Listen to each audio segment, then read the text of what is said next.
Un saluto ai nostri amici telespettatori, eccoci nuovamente con la rubrica Family Salute e Benessere. Come vedete sono immersa fra i colori delle uova di Pasqua che saranno proposte dall'AIL l'1, il 2 e il 3 aprile sulle principali piazze italiane. Abbiamo già avuto ospite martedì scorso il presidente dell'AIL di Udine Giuseppe Gioffrè, oggi è ritornato qui nei nostri studi anche per parlarci, perché la volta scorsa ci ha raccontato anche della sua esperienza, dell'esperienza dell'AIL, sia dell'AIL di Udine che di quella nazionale, nell'assistenza che si sta prodigando nell'assistenza alle persone in fuga dalla guerra in Ucraina. Buongiorno, grazie per essere qui. Buongiorno. Vediamo se riusciamo a mostrare il gagliardetto. Ecco, dell'AIL, lo mettiamo, eccolo qui, vediamolo, lo raddrizziamo perché si veda bene, per ricordare, quindi 1, 2 e 3 aprile sulle piazze. Diciamo in quali piazze sarete qui allora a Udine? Noi a Udine saremo in piazza San Giacomo, in via Mercato Vecchio, nei principali centri commerciali Terminal Nord, Città Fiera e il Bennet, anche ai Rizzi. Ma al di là di queste postazioni classiche, sul nostro sito ci saranno tutte le 109 postazioni dove nelle province di Udine e di Gorizia i nostri volontari sono presenti per dare le uova di Pasqua in offerta. Senta, prima di approfondire un attimo tutto il discorso che riguarda l'assistenza, quello che fate, quello che sta facendo l'AIL a livello locale, a livello nazionale, ritorniamo un attimo con la mente nei paesi, appunto, ritorniamo nel nord-est dell'europa, visto che siete presenti, cioè che anche voi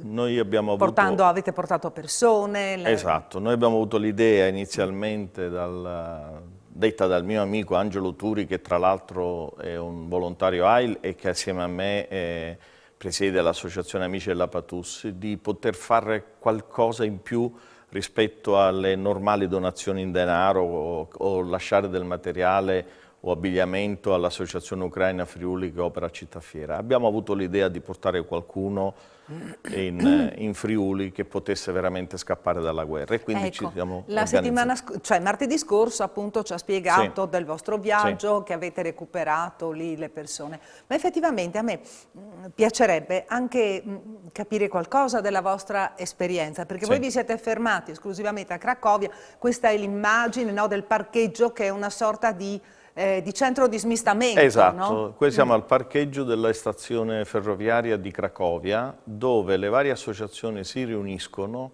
e chi arriva anche in maniera isolata, ma soprattutto noi che avevamo questo appoggio dell'Associazione Ucraina Friuli, avevamo i contatti per aspettare delle persone di cui avevamo i documenti, che sono arrivati in qualche maniera in questo piazzale, dove operavano tra l'altro altri gruppi di italiani, altri gruppi di stranieri europei, e man mano si prendevano queste persone, salivano sui vari pulmini e si partiva, nel nostro caso ovviamente alla volta di Udine, cosa che abbiamo fatto la domenica 13 marzo partendo appunto da Cracovia con 2 pulmini, portando complessivamente 14 persone che arrivati qui a Udine, la gran parte ha avuto una sistemazione a Udine in Friuli da parenti e amici, mentre 2 persone, una mamma e una bambina che sfuggivano dal Donbass, sono arrivati a Roma dove c'è il compagno italiano della signora, e una signora l'abbiamo portata a Rimini perché anche lì aveva dei contatti. Ecco, ma che cosa siete riusciti a parlare con loro perché avevate un interprete? Quindi, no, diciamo che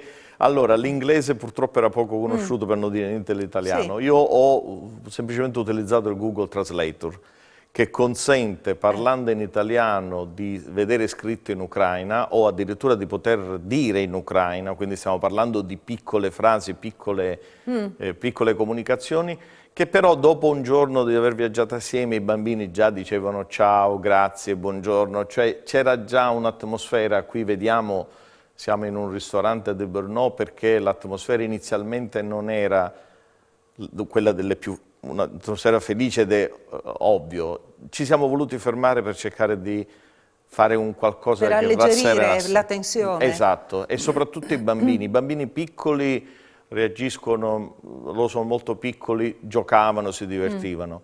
Avevamo dei ragazzi che avevano 9 anni, 10 anni, 12 anni, loro erano più colpiti, per non parlare ovviamente delle mamme. Di tutto il gruppo di 14 persone c'era solo un signore di una certa età, tutto il resto erano donne e bambini. E pensa di ritornare? Ma guardi, io adesso appunto abbiamo le uova di Pasqua, ci sono altri momenti, ma la stessa associazione Ucraina Friuli ci ha detto che c'è meno esigenza nel portare persone, tant'è vero che nel secondo viaggio abbiamo portato materiali ma non abbiamo potuto portare nessuno, perché mi hanno spiegato che chi ha avuto la possibilità di venire è già venuto. Molti hanno attraversato il confine e rimangono nelle vicinanze del confine e lì la Polonia si sta attrezzando perché sperano di poter rientrare quanto prima. C'è molta gente invece che non è riuscita a uscire e che rimane di là. Tenga conto che tutte le persone che escono dall'Ucraina devono avere i documenti, il passaporto, quindi ci sono già delle problematiche, oltre al fatto di non potersi muovere. È chiaro che se ci fosse l'esigenza di portare delle persone con le regole che abbiamo condiviso, quindi persone che si sanno chi sono, sappiamo in Italia dove vanno per evitare problemi di vario genere, noi e i nostri volontari siamo pronti a partire.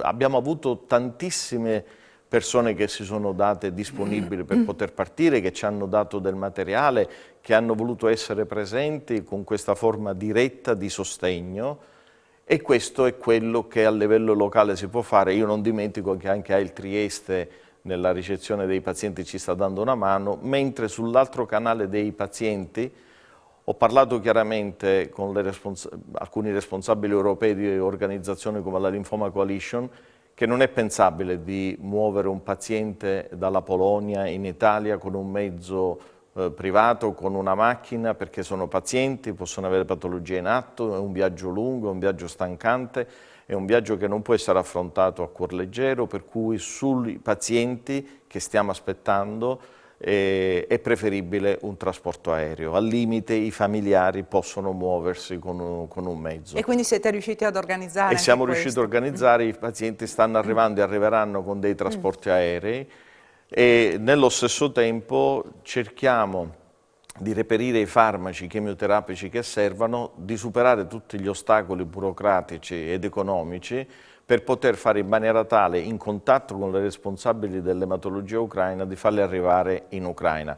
La cosa è difficile perché, come potete immaginare, a parte la zona di Leopoli, dove loro ancora si muovono con una certa sicurezza, il resto della nazione ucraina è in questo momento sotto attacco, sotto bombardamenti e quindi con difficoltà ovvie, con una situazione anche fluida. Noi speriamo che prima possibile ci sia un cessate il fuoco, in modo tale che si possa veramente dare una mano anche all'interno dell'Ucraina.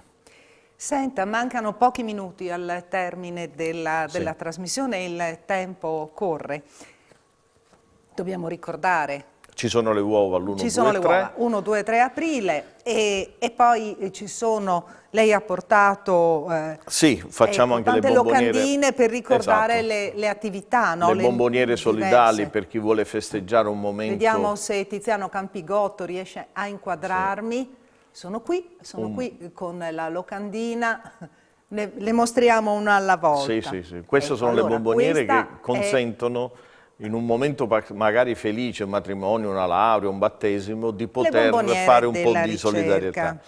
Ecco, poi abbiamo ancora... Questo è l'importante contributo che le persone ci danno con le uova, con le stelle di Natale, che viene finalizzato, oltre per la ricerca, oltre per l'acquisto di attrezzature, alla gestione e al mantenimento delle 5 case AIL che noi abbiamo, che sono date gratuitamente a pazienti e familiari per tutto il periodo che necessitano di essere presenti a Udine per fare le terapie, che sono purtroppo molte volte lunghe e difficoltose.